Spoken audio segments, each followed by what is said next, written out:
میرے منع کرنے کے باوجود تو نے اس لڑکی سے شادی کر لی؟ تو جانتا ہے نا کہ مجھے اس کا ناچ گانا بالکل پسند نہیں۔ ماں، عائشہ ایک ڈانس ٹیچر ہے اور ویسے بھی وہ بچوں کو کلاسیکل ڈانس سکھاتی ہے، تو اس میں مسئلہ کیا ہے؟ رخسانہ نے کہا، تجھے بھلے ہی اس میں کوئی مسئلہ پریشانی نظر نہ آتی ہو، لیکن میں محلے والوں کو کیا جواب دوں گی کہ میرے گھر میں ناچنے والی بہو آئی ہے؟ میں کچھ نہیں جانتی، میں اسے اپنی بہو کے طور پر قبول نہیں کروں گی۔ احمد نے جواب دیا، معاف کرنا ماں، لیکن میں عائشہ سے بہت پیار کرتا ہوں اور اب تو میں اسے شادی بھی کر چکا ہوں، تو تمہیں اسے اپنی بہو کے طور پر قبول کرنا ہی پڑے گا، اور میں جانتا ہوں کہ ماں، عائشہ جلد ہی تمہارا دل بھی جیت لے گی۔ احمد کو لگ رہا تھا کہ اس کی ماں کچھ وقت بعد عائشہ کے لیے مان جائے گی، لیکن اس کی ماں رخسانہ کا رویہ عائشہ کے لیے بالکل ٹھیک نہیں تھا۔ عائشہ کے لیے احمد نے 1 ماہ کی چھٹی لی تھی۔ جب اس کی چھٹی کا 1 ماہ پورا ہو گیا تو وہ کراچی جانے کے لیے اپنا سامان پیک کرنے لگا۔ احمد نے اپنی ماں اور عائشہ سے کہا، تم لوگ بھی میرے ساتھ کراچی چلو۔ عائشہ نے کہا، لیکن کراچی میں تو آپ کے پاس اپنا گھر نہیں ہے، ایک چھوٹا سا فلیٹ ہے جس میں آپ 2 لوگ رہتے ہو۔ احمد نے کہا، ہاں وہ پریشانی تو ہے، لیکن کوئی بات نہیں، میں تھوڑا بڑا فلیٹ لے لوں گا، کرایہ تھوڑا زیادہ دے دوں گا۔ عائشہ نے کہا، نہیں جی، پہلے ہی آپ بہت محنت سے کما رہے ہیں اور آپ پر ذمہ داریاں بھی تو کتنی ہیں، میں نہیں چاہتی کہ بیکار میں آپ کا پیسہ ضائع ہو۔ جب ہمارے پاس فیصل آباد میں ہی رہنے کے لیے اپنا گھر ہے تو کراچی میں اتنا کرایہ دینے کی کیا ضرورت ہے؟ آپ آرام سے کراچی جائیں، میں یہاں رہ کر اماں کا خیال رکھوں گی۔ احمد بہت خوش ہوتا ہے کہ اسے ایسی اچھی بیوی ملی جو اس کے ساتھ کراچی نہ جا کر فیصل آباد میں رہ کر اس کی ماں کا خیال رکھنا چاہتی ہے۔ اسی طرح کچھ وقت گزرتا ہے اور عائشہ جہاں پہلے اپنے میکے میں بچوں کو ڈانس کلاس دیتی تھی، اب وہ کچھ پیسے جمع کرنے کے لیے اپنے سسرال میں بھی ڈانس کلاس کھول لیتی ہے۔ آؤ بچوں، سب لوگ یہاں آؤ، اور جو بھی اسٹیپ میں سکھاؤں گی اسے غور سے دیکھنا اور کوئی شرارت نہیں کرنا۔ عائشہ بچوں کو ڈانس سکھانا شروع کرتی ہے، تبھی اس کی ساس رخسانہ آواز سن کر وہاں آ جاتی ہے اور سب کو ڈانس کرتے دیکھ کر عائشہ پر چلانے لگتی ہے، اپنے میکے میں یہ ناچ گانا کر کے تیرا دل نہیں بھرا کیا کہ میرے گھر میں بھی ناچ گانا شروع کر دیا؟ میں نے پہلے ہی احمد سے کہا تھا کہ مجھے یہ سب پسند نہیں،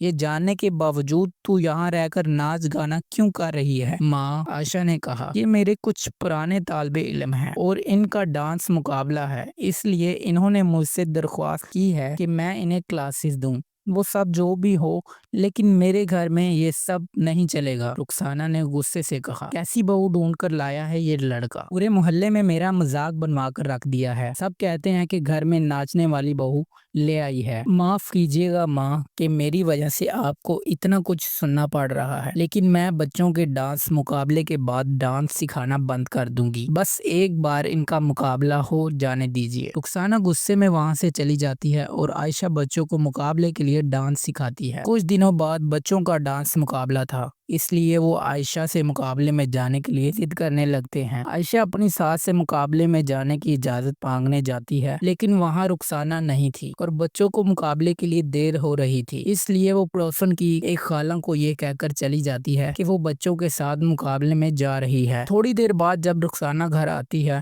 تو اس کی پڑوسن سائمہ اسے آواز دیتی ہے، ارے ارے کہاں جا رہی ہو؟ تمہارے گھر پر کوئی نہیں ہے، یہ لو تمہارے گھر کی چابی، تمہاری بہو دے کر گئی تھی۔ رخسانہ نے کہا، میری بہو نے تجھے گھر کی چابی دی ہے، لیکن وہ گئی کہاں ہے؟ مجھے تو اس نے کچھ نہیں بتایا۔ سائمہ نے کہا، ارے اور کہاں جائے گی جب بچوں کو وہ ناچ گانا سکھاتی ہے، ان کے ساتھ ہی مٹر گشتی کرنے گئی ہے۔ ایک میری بہو ہے جو بغیر مجھ سے پوچھے پانی تک پینے کی ہمت نہیں کرتی، اور ایک تیری بہو ہے کہ تجھے بتائے بغیر اتنی شام کو مقابلے کے لیے چلی جاتی ہے۔ پورا محلہ طرح طرح کی باتیں کرتا ہے کہ یہ کیسی ناچنے والی بہو کو گھر میں لے آئی ہو۔ رخسانہ کو پہلے ہی عائشہ کا ڈانس کرنا پسند نہیں تھا، اس پر پڑوسن نے بھی اسے اس طرح بھڑکایا کہ رخسانہ کے دماغ میں عائشہ کے لیے غصہ اور بڑھ گیا۔ تھوڑی دیر بعد عائشہ ڈانس مقابلے سے نکلتی ہے، اس نے باہر دیکھا تو وہاں کوئی آٹو رکشہ نہیں تھا، تب ہی عائشہ کے استاد پروفیسر صاحب نے اسے لفٹ دی اور اپنی موٹر سائیکل پر اس کے سسرال تک چھوڑ دیا، لیکن تبھی رخسانہ کی نظر موٹر سائیکل سے اترتی ہوئی عائشہ پر پڑ گئی۔ عائشہ جیسے ہی گھر میں قدم رکھتی ہے تو رخسانہ اس پر طرح طرح کے الزام لگانے شروع کر دیتی ہے، بے شرم کہیں کی، تجھے ذرا بھی شرم نہیں آئی؟ میرا بیٹا تجھ پر اتنا بھروسہ کرتا ہے کہ تجھے یہاں میرے ساتھ اکیلے چھوڑ کر گیا ہے،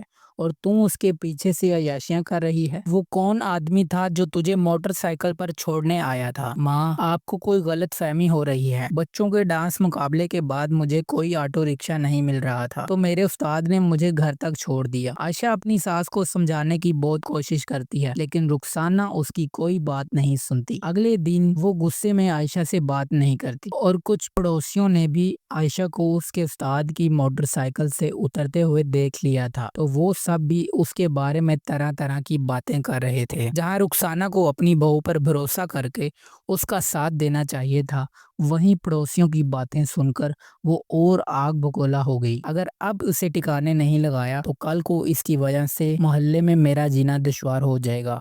رخسانہ نے غصے سے کہا، اگر یہ میرے راستے میں نہ آتی تو میں اپنے بیٹے کی شادی فاطمہ سے کروا دیتی۔ کتنی اچھی اور شریف لڑکی ہے، لیکن کوئی بات نہیں، اگر تب احمد کی شادی فاطمہ سے نہیں ہوئی تو اب کیسے نہ کیسے کر کے میں یہ شادی کروا کے ہی رہوں گی۔ رخسانہ عائشہ کو مارنے کا منصوبہ بنا لیتی ہے اور رات کو جب عائشہ اپنے اور اپنی ساس کے لیے کھانا بناتی ہے تو رخسانہ چپکے سے عائشہ کی تھالی میں زہر ملا دیتی ہے۔ عائشہ جیسے ہی وہ کھانا کھاتی ہے اسی وقت اس کی موت ہو جاتی ہے اور وہ اپنے گناہ کو چھپانے کے لیے رخسانہ عائشہ کی تھالی میں مردہ چھپکلی ڈال دیتی ہے۔ رخسانہ اپنے بیٹے کو فون کر کے اپنی بہو کے انتقال کی خبر سناتی ہے۔ احمد جلدی سے کراچی سے بس پکڑ کر صبح تک اپنے گھر آتا ہے اور اپنی ماں سے کہتا ہے، یہ سب کیا ہو گیا ماں؟ اچانک میری عائشہ کو کیا ہو گیا؟ بس لگتا ہے ہمارے گھر کو کسی کی نظر لگ گئی ہے بیٹا۔ بہو کی تھالی میں مردہ چھپکلی پڑی تھی اور اس نے وہی کھانا کھا لیا۔ اچھا ہوتا اگر چھپکلی اس کے بدلے میری تھالی میں گر جاتی تو کم از کم میری بہو تو زندہ ہوتی۔ رخسانہ احمد کے سامنے رونے دھونے کا خوب ڈرامہ کرتی ہے اور احمد بہت بھاری دل سے عائشہ کا آخری رسوم ادا کرتا ہے۔ ان حالات میں وہ اپنی ماں کو اکیلے چھوڑ کر نہیں جاتا، اس لیے وہ کچھ دن کے لیے وہ دفتر سے چھٹی لے لیتا ہے اور فیصلہ آباد میں ہی اپنی ماں کے ساتھ رہ جاتا ہے۔ عائشہ کو گزرے ابھی ایک ہفتہ ہی گزرا تھا۔ رخسانہ اپنے کمرے میں چین سے سو رہی تھی، تبھی اسے اپنی بیٹھک سے گھنگروں کی آواز آتی ہے جس سے اس کی نیند ٹوٹ جاتی ہے۔ ارے اتنی رات کو یہ گھنگروں کی آواز کہاں سے آ رہی ہے؟ اس طرح گھنگرو پہن کر تو عائشہ ناچتی تھی نہیں ماں، ابھی بھی ناچتی ہوں اور آج میں تجھے بھی نچانے آئی ہوں۔ اس آواز کو سن کر رخسانہ بری طرح ڈر جاتی ہے۔ تبھی اس کی بہو عائشہ چڑیل کے روپ میں اس کے سامنے آتی ہے اور گھنگرو پہن کر تیز تیز ناچنے لگتی ہے۔ ارے آپ بھی آؤ نا ماں، آپ بھی میرے ساتھ ناچو۔ آپ نے میرے ساتھ ٹھیک نہیں کیا ماں، میں نے کچھ غلط نہیں کیا تھا، اس کے باوجود آپ نے مجھے مار ڈالا، لیکن کوئی بات نہیں، اب آپ بھی زندہ نہیں رہو گی، میں آپ کو بھی اپنے ساتھ لے جاؤں گی، چلو اٹھو اور ناچو میرے ساتھ۔ رخسانہ کے پاؤں میں اچانک گھنگرو بن جاتے ہیں اور وہ بھی اپنی بہو چڑیل کے ساتھ تیز تیز ناچنے لگتی ہے اور اپنی جان بچانے کے لیے چلانے لگتی ہے۔ اس کی آواز احمد کے کانوں تک پہنچتی ہے تو وہ جلدی سے کمرے میں بھاگ کر آتا ہے تو اپنی ماں کے ساتھ اپنی بیوی چڑیل کو دیکھ کر وہ بہت ہی ڈر جاتا ہے۔ عائشہ، تو چڑیل کیسے بن گئی اور تو میری اماں کے ساتھ کیا کر رہی ہے؟ چھوڑ میری ماں کو، تیری موت ہوئی، اس میں بھلا میری ماں کا کیا قصور ہے؟ احمد کی بات سن کر عائشہ کو بہت غصہ آتا ہے اور وہ اسے ساری بات بتاتی ہے کہ کیسے اس کی ماں نے اسے مار ڈالا۔ سچائی سن کر احمد پھوٹ پھوٹ کر رونے لگتا ہے اور کہتا ہے، تم نے میری عائشہ کے ساتھ ایسا کیوں کیا ماں؟ میں اپنی عائشہ سے کتنا پیار کرتا تھا، تو نے میرے ساتھ ایسا کر کے مجھے جیتے جی ہی مار ڈالا ہے ماں، میں تمہیں کبھی معاف نہیں کروں گا۔ آپ کو انہیں معاف کرنے کی کوئی ضرورت نہیں ہے، عائشہ نے کہا، کیونکہ انہیں تو میں اپنے ساتھ لے جاؤں گی۔ نہیں عائشہ، تو براہ کرم ایسا کچھ مت کرنا، میں جانتا ہوں کہ میری ماں کی وجہ سے تیری جان چلی گئی، لیکن اب میرے پاس میری ماں کے علاوہ کوئی نہیں ہے اور میں ایک بیٹا ہونے کے ناطے اپنی ماں کو اس طرح مرتے ہوئے نہیں دیکھ سکتا۔ میرے لیے ہی صحیح، لیکن میری ماں کو معاف کر دو، میں تیرے پاؤں میں گر کر تجھ سے معافی مانگتا ہوں۔ احمد کی یہ بات سن کر عائشہ چڑیل جذباتی ہو جاتی ہے اور اپنی ساس کو چھوڑ دیتی ہے، لیکن ہر رات وہ ان کے گھر میں آتی ہے اور گھنگرو پہن کر خوب ناچتی ہے۔ احمد کسی اور سے شادی بھی نہیں کرتا اور اپنی نوکری چھوڑ کر اپنی ماں کے ساتھ فیصلہ آباد میں ہی رہنے لگتا ہے اور ہر رات جب چڑیل گھر میں ڈانس کرنے آتی ہے تو احمد بھی اس کے ساتھ ڈانس کرتا ہے، لیکن چڑیل کے ڈر سے احمد کی ماں اپنے کمرے سے باہر نہیں آتی اور اپنی بہو چڑیل کا خوف نہ تو اسے چین سے جینے دیتا ہے اور نہ ہی چین سے مرنے دیتا ہے۔